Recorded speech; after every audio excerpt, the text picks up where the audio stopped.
Hey friends, 2 years ago, I was lying in bed in the middle of the night and God woke me up. And it was one of those times where he told me to go to the park behind my house. And God and I had had several conversations there at 2 in the morning over the years. And I got down there and God simply spoke to me. I heard him. And he just said, Jim, we need to talk about disciple making. While for years at Parkside, we'd seen God do incredible things. Lots of people get baptized. We'd planted churches, impacts on different continents all over the world. But really, our church has one mission. It's to introduce people to Jesus and empower them to be his followers. It's to be a church that makes disciples, that makes disciples. That's how we view success. And I'd read a stat, or one that came out recently, said that 95% of churches in North America don't even have a plan to make disciples to make disciples. But listen to what the Bible has to say. You've heard this passage before. This is Matthew 28, 16 to 20. It says, "Then the 11 disciples went to Galilee, to the mountain where Jesus had told them to go. When he saw them, they worshiped him, but some doubted. Then Jesus came to them and said, 'All authority in heaven and on earth has been given to me. Therefore, go and make disciples of all nations, baptizing them in the name of the Father and the Son and the Holy Spirit, and teaching them everything I've commanded you. And surely I'm with you always to the very end of the age.'" Here's something that stuck out to me recently that's so interesting. It says that the disciples met him. This is after Jesus is risen from the dead, appeared to them several times. This is right before he's going back to heaven. It says some worshiped and some doubted. How did they doubt? And it's interesting. I thought maybe doubted meant they didn't believe he existed, but that's not possible because he's there. He told them to go to the mountain and they believed that. They'd seen him before.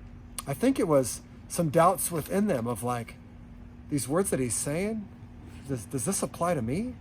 Or do I really qualified? Or this doesn't fit my personality, or that just seems really scary. But what's interesting is that in this moment, Jesus doesn't stop and say, okay, doubters over there, worshipers over here. Okay, worshipers, let me tell you, all authority has been given to me. Go make disciples. No, he says it to everybody.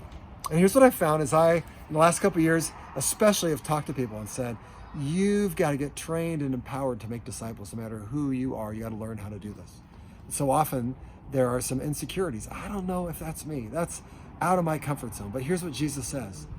That doesn't disqualify you. Your doubts don't move you away from his mission to make disciples. And especially in this COVID season where we've seen 1/3 of Americans involved in church walk away from any kind of church, online or in person, in the past couple months. Man, we need people. Jesus is calling people.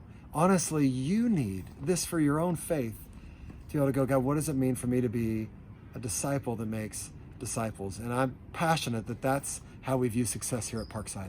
And so, hey, you've heard me talk about this before, but I want to encourage you like crazy as we hit the fall. We've got a couple opportunities of where you could sign up for a simple 6-week class that's used all over the world that, I love getting to teach. There's one Tuesday nights at 6:30 at our house. And there's one Thursday nights on Zoom that you could do from your own home.